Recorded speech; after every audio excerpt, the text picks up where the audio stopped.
दोस्तों, अगर कोई शख्स कटरा में मां वैष्णो माता के दर्शन करने नहीं जा सकता, तो वो इस मंदिर में आके माथा टेके, तब भी उसे मां वैष्णो देवी का आशीर्वाद मिलेगा। ये है बाबा जित्तो जी और बुआ कौड़ी जी का देवस्थान, जो कि जम्मू से 20 किलोमीटर दूर झिड़ी गांव में है। इस मंदिर तक पहुंचने का सबसे आसान रास्ता जम्मू रियासी रिंग रोड है। आप जम्मू के पुराने बीसी रोड वाले बस स्टैंड से मुट्ठी मिश्रीवाला से होते हुए भी इस मंदिर तक पहुंच सकते हैं। मान्यताओं के अनुसार बाबा जित्तो जी या बाबा जितमल जी का जन्म विक्रमी संवत 1457 ईस्वी में कटरा से 4 कोस की दूरी पे अघारकोट गांव में हुआ। जितमल जी के माता पिता के देहांत के बाद वो अपनी चाची जोजा के पास चले गए। एक बार जितमल जी अपनी चाची की डांट फटकार को सहन न कर सके और अपने गुरुजनों द्वारा बताए गए माँ वैष्णो देवी के दरबार का ध्यान करते करते माँ की गुफा में जा पहुंचे। 12 साल तक निरंतर वो माँ वैष्णो देवी के दर्शन करने जाते रहे, जिससे खुश होके माँ वैष्णो ने जितमल जी को दर्शन देके उनके घर खुद कन्या रूप में जन्म लेने का वरदान दिया। माँ वैष्णो के कन्या रूप में जन्म के समय जितमल जी की पत्नी का स्वर्गवास हो गया। पैदा हुई कन्या का नाम गौरी रखा गया। बाद में कन्या को बुआ कौड़ी बुलाया जाने लगा। जोजा चाची के रोज के गृह क्लेश से तंग आके जितमल जी ने अघारकोट गांव छोड़ दिया और अपने दोस्त रल्लो वर्मा के पास चले गए। रल्लो वर्मा पंजोड़ में रहता था, जो झिड़ी और कानाचक के बीच में आता है। इसी दोस्त ने जितमल जी को जगीरदार वीर सिंह से मिलाया, जिसने उन्हें झिड़ी से 1 किलोमीटर दूर गुड़ा सिंघू नाम का एक जंगल आबाद करने को दिया। समझौते के मुताबिक जो भी फसल होगी उसके 3 हिस्से जितमल जी के और 1 हिस्सा राज परिवार का तय हुआ। उस जगह को जितमल जी ने आबाद किया और वहां एक सरोवर भी बनवाया। जब बीज बोने का समय आया तो रल्लो जितमल जी को गांव कानाचक के साहूकार गुसाई नत्थू शाह मेहता के पास ले गया, जिन्होंने गेहूं उगाने और तालाब बनवाने में जितमल जी को पैसे और मजदूर देकर मदद की। मैं अपनी कहानी को पूरा करता हूं और आप तब तक दर्शन करें इस मंदिर के गर्भगृह के।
फसल उम्मीद से बहुत ज़्यादा अच्छी हुई। जब ये बात वीर सिंह को पता चली तो उसने अपने सिपाहियों को जितमल जी के खेतों से सारी फसल उठा के लाने का हुक्म दिया। जितमल जी सिपाहियों को रोक ना सके। उन्होंने गेहूं के ढेर पे खड़े होके अपनी कटार से अपना शरीर त्याग दिया। फिर क्या था, वीर सिंह को जितमल जी के कत्ल का पाप लगा और उसके सारे वंश का नाश हो गया। बाबा जी के देह त्यागने के बाद प्रलय आ गई और इतनी बारिश हुई कि सारा इलाका पानी से भर गया। वीर सिंह ने बाबा जी के शरीर को चमड़े में लपेटकर झिड़ी के एक सिंबल के पेड़ के अंदर छुपा दिया। क्योंकि बुआ कौड़ी जी खुद माँ वैष्णो का अवतार थीं, उन्होंने अपने पिता की लाश को ढूंढ लिया और बाद में गोसाई नत्थू शाह जी मेहता की मदद लेके यहीं झिड़ी के जंगल में उनके शरीर का अंतिम संस्कार बुआ कौड़ी जी और गोसाई नत्थू शाह जी ने किया। बुआ कौड़ी भी पिता की जलती चिता में कूद गईं और इस संसार का त्याग कर दिया। उनका कुत्ता भी उसी अग्नि में कूद गया। मुख्य मंदिर के साथ एक राजा द्वारा बनाई गई बाबा जी और उनकी बेटी की डेयरी भी है, जिसे आज शीशे वाला मंदिर कहते हैं। अभी आप उसी मंदिर के दर्शन कर रहे हैं। मेन मंदिर की बिल्डिंग को सियालकोट पाकिस्तान के दो भाई सुद्दू और बुद्धू ने मिलकर चिता स्थान पे बनवाया था। फिर हम चल दिए लंगर हॉल की ओर।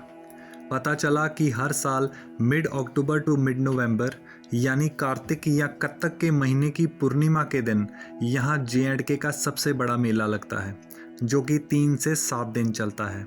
यहाँ J&K के अलावा दूसरी स्टेट्स और फॉरेन से भी लोग अपने कुल देवता की पूजा करने आते हैं। फिर हम आ गए बाबा तालाब पे।